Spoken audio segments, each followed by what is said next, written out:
Bom, a gente conversa agora com Luiz Henrique Mandetta, um médico ortopedista, político brasileiro, foi deputado federal pelo Mato Grosso do Sul entre 2011 e 2019, até assumir o Ministério da Saúde de Jair Bolsonaro, entre 1º de janeiro de 2019 e 16 de abril deste ano, quando deixou o cargo. Ministro, muito bom tê-lo aqui conosco. A gente agradece a disponibilidade de falar com a gente. Aqui o senhor está falando para um pool de 10 emissoras no interior da Bahia. Receba a nossa saudação. E eu quero começar, inclusive, perguntando ao senhor como é que está o momento aí, né? Nesse momento de pandemia que a gente vive no país, como é que está para o senhor os cuidados? O senhor falava aí que, inclusive, tem tomado esse cuidado, né? Está num local, inclusive, muito especial para o senhor, mas cercado de boas lembranças e poucas pessoas. Bom dia. Bom dia Bahia, bom dia Feira de Santana.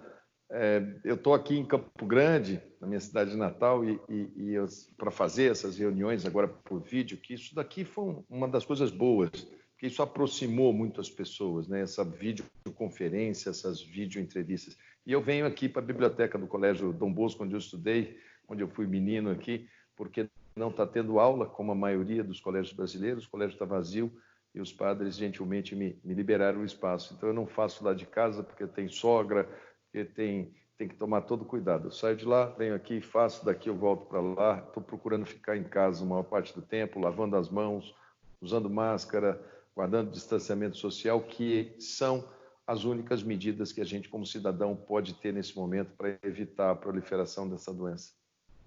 Bom, ministro, o senhor deixou o cargo em 16 de abril deste ano. De lá para cá, com relação à pandemia, como é que está no momento, na opinião do senhor? O que é que piorou ou melhorou, na opinião do senhor, a respeito do enfrentamento à Covid-19 aqui no país? Acho que a pandemia ela se apresentou uma doença nova. Acho que aquele momento do Ministério da Saúde que eu lá estava foi muito importante para que todos os lares brasileiros criassem as suas linhas de defesa dentro das suas famílias.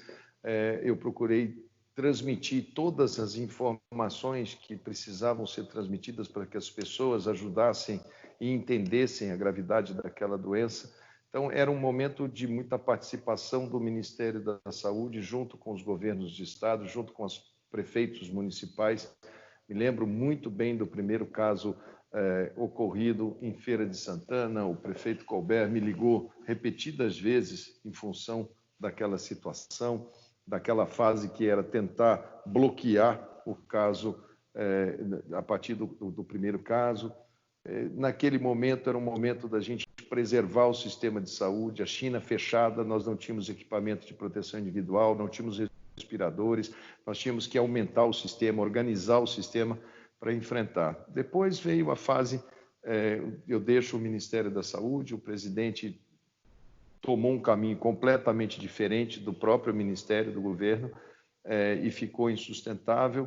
E nós vimos aí o desmanche do Ministério da Saúde, a saída do Ministério da Saúde do enfrentamento, o silêncio do Ministério da Saúde e as condutas serem tomadas basicamente por governadores e prefeitos, deixando isso daí como uma doença que a população ficou muito refém do vírus, nós fomos a reboque dos vírus.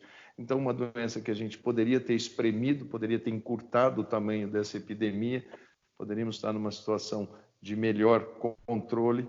Nós acabamos aumentando o tempo, já tem mais de 70 dias que a gente todo dia tem 1.100, 1.200, 1.300 mortos e acabamos nos embrutecendo, acabamos achando natural 1.300 pessoas morrerem em 24 horas, como se isso fosse o caminho natural da doença. Isso é a parte triste de uma luta que o SUS tem enfrentado, tem feito o limite das suas possibilidades para salvar vidas. Eu vejo médicos, enfermeiros, fisioterapeutas trabalhando sempre no limite, se infectando, adoecendo, alguns morrendo, e vejo a sociedade como um todo lutando entre o desejo de voltar ao normal e a consciência de ter que preservar a vida, e contando basicamente com a boa vontade dos indivíduos. Pois é, e nessa reta final do senhor no Ministério, a gente notava que realmente tinham duas linhas totalmente diferentes, né? O que o senhor preconizava para o momento, para o que o senhor falava com o Ministério da Saúde, e nem sempre era o discurso que o presidente levava adiante. Como é que foi esse momento para o senhor? Como é que era a comunicação com o presidente Bolsonaro? No momento que o senhor dava uma recomendação como ministro da Saúde, de que forma que ele recebia essas informações? E a gente nota que até algumas declarações que ele dava parecia pegar até o próprio senhor de surpresa também, como ministro da Saúde, porque a orientação às vezes podia ser diferente. O presidente sempre teve uma reação, primeiro, de negação, e muito mal assessorado, escutando muito pessoas que não eram propriamente pessoas do seu próprio governo. Quando uma pessoa quer escutar opiniões que vêm de encontro àquilo que ela gostaria que fosse, aparecem inúmeras pessoas para fazer esse papel. Então, acho que ele, naquele momento, ele olhou como um ser político. Ele imaginou que seria um desgaste, ele era consciente de que se nós não enfrentássemos, os números seriam superlativos, como estão sendo. Não é uma surpresa para ele, porque ele tem essas informações, ele tinha essas informações. Eu sempre procurei falar a verdade, não só para ele, como para a população como um todo, de que era uma doença muito grave, que a gente tinha que frear ao máximo possível o contágio. Mas ele preferiu o caminho da política. O caminho da política, ele não guarda relação com a ciência, ele não guarda relação com a moral, ele não guarda relação com a religião, porque se fosse por religião, a gente tem o dever de preservar a vida. Se fosse pela ciência, a ciência está pedindo para preservar a vida. Se fosse pelos costumes, a gente tem... Até nas guerras, hoje em dia, não se sacrificam mais a vida dos soldados, partiram até para guerras tecnológicas, distanciando as pessoas do dano. E ele nos colocou no caminho do dano e trouxe uma figura, uma caixa de um remédio para servir de cortina de fumaça, para que ele pudesse ter um álibi político e apostasse de que o desgaste ficaria por conta de governadores, prefeitos, silenciando o próprio governo federal, silenciando o Ministério da Saúde. A minha saída não foi o bastante para isso, porque me substituiu também por um médico que, quando estuda, quando lê todas as informações, a gente não estava sozinho, eu tinha montado no Ministério da Saúde um cabedal de conhecimento com as universidades, com o USP, com o Federal do Pernambuco, da Bahia, Instituto de Medicina Tropical de Manaus, Evandro Chagas, Fiocruz, todos participavam e a gente consolidava, a gente fazia por consensos científicos. Então, não há nada nesse momento que seja diferente de um raciocínio político de alguém que quer transferir a responsabilidade e coloca uma discussão paralela aqui do lado para que as pessoas fiquem discutindo se a cloroquina funciona ou não funciona, para não discutir efetivamente o caminho que ele escolheu, que foi esse caminho que tem dado esse tipo de resultado. O que a gente vai ver no nosso país é reflexo daquele momento. Ali, ele decidiu o caminho que ele ia colocar a sociedade brasileira. Pois é, e a gente viu também, e segue acompanhando até hoje, o direcionamento diferente, né, de alguns governadores para o presidente da República. Como é que, eu noto que o senhor ficou também no meio desse fogo cruzado como ministro da Saúde. Como é que foi esse momento para o senhor? Como é que o senhor via essa relação entre o que pensavam os estados e o que pensava o presidente da República, que nem sempre era o que pensava o ministro da Saúde? A gente é muito habituado, eu sou muito habituado não só com o tema saúde, mas também com o tema da política. Eu tive 2 mandatos como deputado federal e a gente sabe que muitas vezes a política ela tem uma ética própria, se é que se pode se chamar de ética, ela tem um comportamento próprio. Ela atravessa esse tipo de situação, eles atravessam muito mais pensando nas consequências de avaliação, de pesquisa, alguns pensando no curto prazo, os prefeitos todos muito pressionados pelos processos eleitorais, os governadores muito pressionados pelas dívidas dos seus estados, pelas necessidades de bom relacionamento com o governo federal. Então, o Ministério da Saúde, ele tem uma missão. O Ministério da Saúde do Brasil não nasceu no governo Bolsonaro. O Ministério da Saúde do Brasil vem de escola, a gente vem de Oswaldo Cruz, a gente vem de Vital Brasil, A gente vem de grandes lutas, a gente vem da exterminação da varíola, a gente vem da exterminação da pólio, a gente vem da construção do Sistema Único de Saúde há 30 anos. Então, não seria possível o Ministério da Saúde ter um posicionamento que não fosse em defesa da vida. Eu era porta-voz de uma equipe de técnicos e de um somatório. O SUS ele tem como característica o pacto federativo. Diariamente eu me reunia com prefeitos, governadores e o governo federal. As soluções naqueles momentos elas eram feitas por consenso. O Ministério da Saúde estava sempre ao lado, procurando prestar suporte técnico, suporte científico, suporte para tomadas de decisões que nós sabíamos que seriam duras.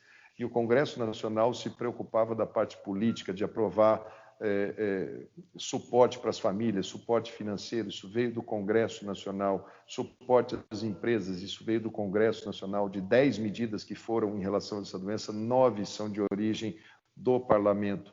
Então, eu dialogava muito com o Parlamento, explicando para eles qual era o tempo, qual era o impacto, como que isso ia se dar, explicando para o Supremo Tribunal Federal, explicando para o Tribunal de Contas da União, explicando para a sociedade diariamente, explicando para a imprensa, que fez um papel fundamental a partir do momento que nós abrimos todos os dados, a transparência era total de números, estoque de máscaras, dificuldade de abastecimento, dificuldade de respiradores, para que toda a população ajudasse num esforço, quase como um esforço de guerra, para que nós preparássemos as nossas defesas, já que nós sabíamos que esse inimigo chamado coronavírus, ele não respeitava governos que não o enfrentassem. E foi assim com a Itália, foi assim com a França, foi assim com a Inglaterra, foi assim com Nova York, foi assim com a Califórnia, com a Flórida, com o México, com a América Central inteira, com o Oriente. Ou a gente enfrentava, ou a gente ficaria à mercê do vírus. Essa segunda opção, ela jamais foi considerada dentro da equipe do Ministério da Saúde. Nós nunca falamos de previsões em públicos, porque era exatamente contra isso que a gente estava lutando, era contra isso que a gente queria evitar que ocorresse. Viver ou morrer são desígnios de Deus, mas não dar condições das pessoas lutarem pela vida, isso é responsabilidade do Estado. E o Estado tinha que fazer o seu papel. E nós não abrimos mão de fazer o nosso papel enquanto estávamos lá. Então, a gente via com muita tristeza, porque se tivéssemos o presidente somando forças, muito provavelmente a mensagem seria ainda mais forte, seria ainda mais uníssona. Os governadores queriam a mesma mensagem, os prefeitos queriam a mesma mensagem. Ele foi uma voz dissonante, apostando no ponto futuro, e apostando principalmente na memória. Aí ele acha que no ano que vem a vacina, as pessoas vão esquecer de todo o sofrimento, de toda a penada, e ainda vai colocar a culpa no sistema de saúde para dizer que a crise econômica foi culpa da Organização Mundial de Saúde, ou foi culpa da China, ou foi culpa do ex-ministro, ou foi culpa da ciência, enfim, sempre procurando um culpado por uma decisão muito equivocada que ele tomou. Bom, e como é que o senhor vê o cenário do Ministério hoje, ministro? Hoje a gente tem lá o Eduardo Pazuello. Como é que o senhor avalia o desempenho dele? Tira algo de positivo disso? Quais são as principais falhas para o momento? Tendo em vista que o senhor citou, inclusive, logo depois veio o Nelson Teich, mas foi uma passagem relâmpago também, não esteve afinado com o discurso da presidência da República e também preferiu por se afastar do cargo. Como é que o senhor nota o cenário agora dentro do Ministério? O problema de você trocar um ministro da Saúde, ele pode ser contornado desde que você mantenha a equipe. Você tem ali os secretários nacionais, eu tinha Wanderson, que é um dos maiores epidemiologistas desse país, é um enfermeiro com mestrado, com doutorado, foi o nosso epidemiologista que decifrou a Zika vírus e a microcefalia, muito experimentado. Nós tínhamos Cabardo, nós tínhamos Denis Arviana, nós tínhamos o Erno Harz. Enfim, havia uma equipe muito forte no Ministério da Saúde. A maior perda não foi só o do ministro da Saúde, que eu acho que o ministro você consegue, de alguma maneira, reposicionar. A perda foi o desmanche de toda a equipe para baixo e a ocupação de cargos técnicos por militares. Militares são feitos para a guerra, militares são feitos exatamente no sentido oposto da saúde. É como se você tivesse uma guerra e você colocasse pediatras, ginecologistas para conduzir a guerra. Eles não vão saber conduzir uma guerra. E militares não sabem fazer saúde. Eles não são do sistema de saúde. Eles têm um sistema próprio, acanhado, pequeno, basicamente voltado para as questões da família militar, para as questões ligadas aos quartéis, mas não tem nenhuma expertise. Então, da onde você acha que não pode sair nada, é de lá que não sai mesmo. Hoje nós temos uma nulidade, nós temos o silêncio. O Ministério da Saúde apostou tanto no silêncio com essa via militar que eles chegaram a pensar em não mais fornecer dados, não mais informar a população. A ordem é que não participem de nada, que não se exponham a nada, que não façam nenhum comentário, que deixem politicamente essa doença na agenda municipal, na agenda estadual. O Ministério da Saúde se ausentou. Então, hoje eu não posso ter nenhuma avaliação do Ministério, porque nós não temos uma gestão no Ministério da Saúde. Nós temos uma ocupação militar temporária, provavelmente aguardando, esquentando a cadeira, para que ali na frente faça-se um acordo político e entregue-se o Ministério da Saúde novamente na ótica da composição política. Infelizmente, é isso que o Ministério da Saúde do Brasil se transformou na maior crise sanitária, na maior crise de saúde dos últimos 100 anos, desde a gripe espanhola, e, se Deus quiser, a maior do século XXI, que eu espero que a gente não tenha outra dessas proporções. Bom, em relação aos estados e municípios, ministro, a gente falava agora há pouco, né? A gente notou que muitos discordam totalmente da presidência da República. Alguns outros vão no mesmo discurso. Como é que o senhor analisa, de forma geral, a condução dos estados e municípios e abrangendo mais, mas puxando um pouco mais para o lado aqui da Bahia também? O senhor falou que teve contato com o prefeito aqui de Feira de Santana, Colbert Martins Filho. Como é que foi a relação também com o próprio governador Rui Costa? Como é que o senhor, agora de fora do Ministério, avalia toda essa situação em relação aos estados e municípios? Eu vejo que os estados que conseguiram superar as suas diferenças políticas e focaram num adversário comum, no caso do coronavírus, conseguem ter um somatório de forças. No caso da Bahia, embora tenha historicamente uma rivalidade política, eu vi a composição em torno do enfrentamento comum a essa doença. Converso muito, sou do mesmo partido do prefeito de Salvador, aqui eu tenho muito carinho, e conversando com ele, vi que havia uma conjunção de forças na Bahia para tentar fazer esse enfrentamento, o que é muito positivo. A Bahia ela conseguiu ter os números sempre relativamente sob controle, mantendo uma quantidade de leitos que fosse proporcional. Algumas regiões tiveram dificuldades, a região ali de Ilhéus, de Itabuna, sofreu mais, teve um período muito duro ali, Porto Seguro, aquela região que chegou a ter alguma crise de desassistência, alguns prefeitos se manifestando de forma intempestiva, mas de uma maneira geral eu vi a Bahia enfrentando com todas as suas dificuldades, com todas as suas diferenças, as diferentes Bahia, a Bahia rica, a Bahia dos polos produtores, e convivendo com o polígono da seca, onde você tem uma situação muito mais complexa que se soma ao Vale do Jequitinhonha, onde também temos uma situação muito complexa. Então, eu vi a luta do povo baiano e acompanho de perto e acho que, tendo análise de tudo que podia ser feito, eles têm tentado, eles têm caminhado, eles têm feito um enfrentamento digno. Viver ou morrer são desígnios de Deus, a gente não comanda essa parte. Agora, dar as condições da pessoa lutar pela vida, isso é função dos governos. Morte por desassistência em coronavírus, eu vi, por exemplo, no Rio de Janeiro, onde o governo e o município não se falam. Nós vimos isso acontecer, desassistência em Manaus, onde também tem diferenças muito grandes entre prefeitura e governos. Vimos em inúmeras situações o descompasso de políticas desarticuladas. Na Bahia, pelo menos, vi que houve um somatório do povo baiano, da classe política baiana, no sentido de tentar enfrentar, unindo forças, o que é muito positivo. É uma doença traiçoeira, ela é uma doença complexa, difícil, Eu sempre conversava com alguns colegas médicos do interior da Bahia, dando conselhos, pedindo garra, e eu sempre vi na classe médica da Bahia, na enfermagem da Bahia, nos fisioterapeutas da Bahia, nos agentes comunitários da Bahia, sempre vi muita garra, não vi ninguém correndo desta briga. Essa briga ela foi com a medicina, ela foi com esse pessoal da área de saúde, ele adoeceu, ele se internou nos hospitais, morreram alguns jovens na linha de combate, eles são os verdadeiros heróis desse enfrentamento. E a sociedade precisa entender, essa doença é uma roleta russa. Você, às vezes, tem uma pessoa jovem que você jura que vai sair bem da doença, ele enrosca, complica, e às vezes você tem uma pessoa de muita idade que você acha que vai complicar e ela sai inteira do outro lado. Então,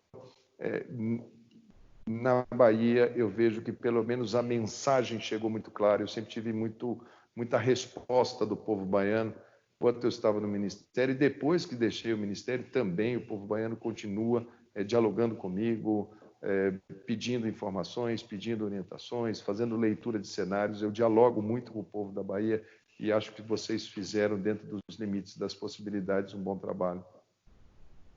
Bom, ministro, aqui na Bahia, como também em outros lugares, em outros pontos do país, a gente vive um momento agora de muita discussão no que diz respeito às atividades comerciais, né? Se elas devem ou não ser flexibilizadas, qual o momento certo para flexibilizar a abertura do comércio nas cidades, em relação também a bares e restaurantes, porque tem essa questão do ponto de vista econômico também, de empresas que estão ficando pelo caminho com esta pandemia.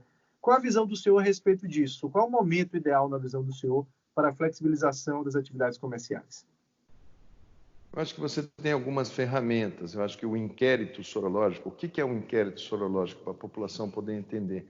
Quando a gente faz uma pesquisa, por exemplo, para o presidente da República, as pessoas não falam assim, foram entrevistadas 3.000 pessoas, o percentual de cada um é esse, a margem de erro é 2%, é 3%. A gente tem também essa mesma coisa em saúde, a gente colhe uma gota de sangue e vê quantos % da população já tem anticorpos. Isso é um excelente indicador para poder se fazer. E, às vezes, isso pode ser feito com mais precisão, de cidade para cidade, até de bairro por bairro dentro de uma mesma cidade. Segundo, é que não existe fórmula pronta para essa doença. Não existe uma receita de bolo. Faça isso que você estará livre de todo e qualquer problema. A gente está vendo a Alemanha, que é um dos países mais organizados do mundo, tem um sistema hospitalar absolutamente com redundância, quer dizer, se ele tem um leito de CTI funcionando, ele tem outro no depósito. Então, quando ele precisou dobrar, ele dobrou muito fácil o sistema de saúde dele.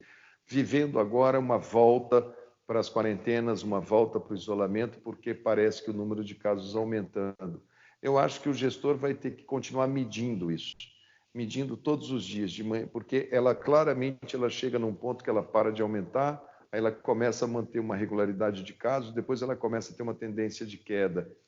Se você começa a flexibilizar e volta a ter um sentido de crescimento, é hora de dar um passo atrás. Calcular muito bem a quantidade de leitos por habitante para não ter desassistência, para poder garantir. E fazer uma campanha muito forte com os meios de comunicação, com as rádios, com as televisões, com os jornais, com a imprensa, com a sociedade como um todo, um pacto pela vida, onde as pessoas respeitem uma distância de 2 metros uma das outras sistematicamente, onde não haja aglomeração, onde os templos, as igrejas, as pessoas precisam de apoio espiritual, mas é também dever do líder religioso preservar a vida, também está na Bíblia. Ele deve ser um agente de preservação da vida e evitar as aglomerações nesse momento. Os eventos esportivos, existem algumas coisas que a gente vai poder fazer e outras que, infelizmente, não serão possíveis de fazer pelo risco da coletividade. Eu acho que é um olho nos números, de manhã, de tarde, de noite, um passo atrás e uma atenção muito grande ao que a ciência fala. Não adianta, não existe nessa doença, não existe curioso, não existe eu acho, não existe na minha impressão, existe aquilo que é submetido aos testes e que é aprovado ou reprovado. Não acredite em falsas promessas, falsos remédios, tome isso que isso cura. 85% vai sair bem dessa doença, seja com ivermectina, cloroquina ou com a fita do Senhor do Bonfim. O número total vai ser igual. Então, não queira ser os 15% que pagam para ver. Isso normalmente são aqueles que são os mais incautos. A gente tem uma perspectiva de vacina para o final do ano, para terminar a fase 3. A gente tem uma linha de pesquisa forte em remédios, em retrovirais, que estão vindo, que devem ter novidades sobre eles em breve. A gente tem a Austrália, que 2 semanas atrás mostrou um novo teste que faz o resultado com 100% de confiabilidade, feito pelo próprio profissional na bancada, com 20 minutos você tem um resultado. Isso deve ser um grande instrumento para esse novo normal. Mas, por enquanto, lavar as mãos, usar a máscara, evitar sair de casa e, quando sair, guardar uma distância cautelar de 2 metros, filas, que as cidades consigam, de alguma maneira, descasar os horários de pico do transporte público. Eu vejo muita gente querendo a volta às aulas. Se você bota todos os estudantes junto com os funcionários públicos, junto com os trabalhadores da construção civil, todos no mesmo ônibus superlotado, a gente vai fazer daquilo dali um enorme meio de transmissão. Então tem que ter criatividade, coloca o horário escolar num horário, coloca a construção civil em outro, coloca funcionalismo em outro, administrar ao máximo os espaços urbanos para que a gente não tenha que dar passos atrás ou não tenha que conviver com números fora de controle. Bom, o que é que o senhor acha que foi o grande legado que o senhor deixou no Ministério da Saúde? O que é que o senhor acha como é que o senhor avalia o desempenho, né, em meio às dificuldades e principalmente o legado que o senhor deixou? Eu acho que a gente conseguiu posicionar naquele momento o Brasil bem internacionalmente, ligado em grandes mecanismos internacionais, já que essa é uma luta mundial. Só assim é que foi possível, por exemplo, reabastecer o mercado brasileiro. O Brasil chegou perigosamente, como quando você via o presidente dos Estados Unidos comemorar que estava conseguindo comprar 8 milhões de máscaras, naquele dia nós estávamos recebendo 40 milhões, graças a um trabalho prévio que havia sido feito no Brasil.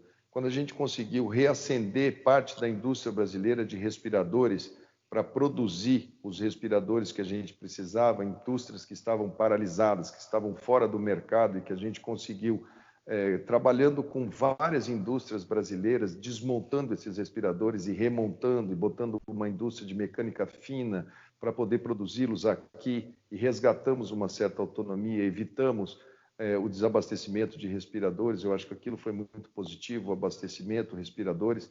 Acredito que na parte de pesquisa, as linhas de pesquisa que abrimos também foram muito importantes. O primeiro inquérito nacional com a Universidade Federal de Pelotas foi muito importante, serviu de bússola para muitas decisões e, principalmente, a informação, a transparência total com os dados. Isso foi decisivo para que pessoas aí no Seridó, as pessoas na Paraíba, no Pernambuco, as pessoas no Jequitinhonha, aqui no meu Pantanal, as pessoas no Pampa, a pessoa no fundo da Amazônia, a imprensa, o rádio, a televisão, o jornal, o blog, ele tinha uma fonte muito confiável e ela levava essas informações que combateu muito as fake news naquele momento. Depois que aquilo parou, a gente viu as fake news ficarem muito à vontade, já que não existia ninguém para rebatê-las e passou a ser uma fonte muito perigosa de informações, as informações de internet. Acho que os pontos fortes foram esses.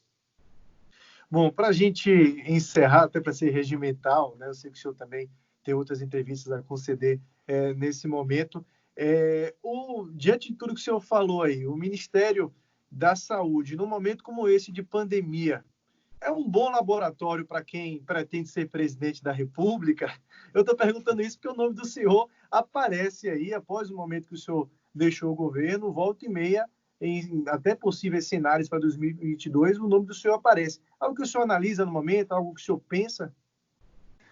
Eu acho que isso é muito fruto da exposição que teve, da atenção que o povo brasileiro deu e a necessidade de enfrentar uma luta pela vida. E até certo ponto por uma questão de discordância com o presidente, o que era para ser um ministro do governo, de repente, num determinado momento, parecia que eu era oposição ao presidente ou o presidente era oposição a mim. E ali eu não estava falando de mim nem do presidente, eu estava falando de ciência, estava falando de saúde. E eu acho que as pessoas transportaram isso.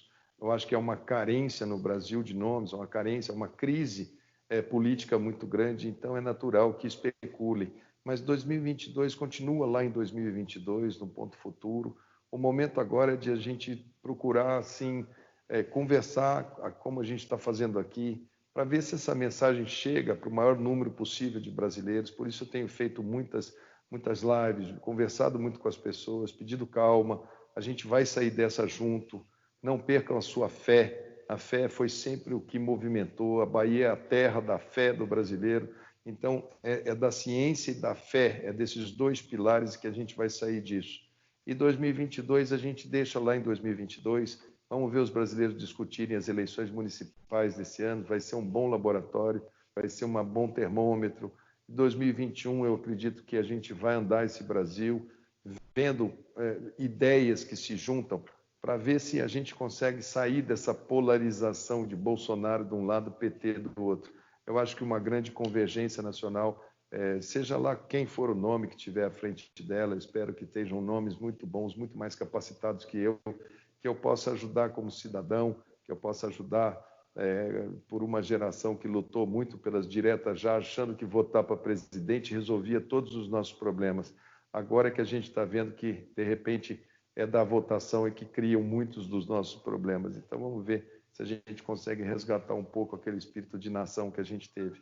Eu sou só mais um brasileiro que vai estar muito firme no campo democrático. É só isso que eu sei. Se Deus me der saúde, em 2022 eu vou estar participando com ideias dentro de espaços políticos que eu achar que sejam de pessoas que realmente querem unir o Brasil. Mas deixa 2022 em 2022, que ele fica bem lá. Ministro, eu agradeço imensamente a disponibilidade do senhor de falar conosco. Desejo aí um ótimo dia para o senhor. E dias melhores para o povo brasileiro, para o povo daqui da Bahia, daí do Mato Grosso do Sul.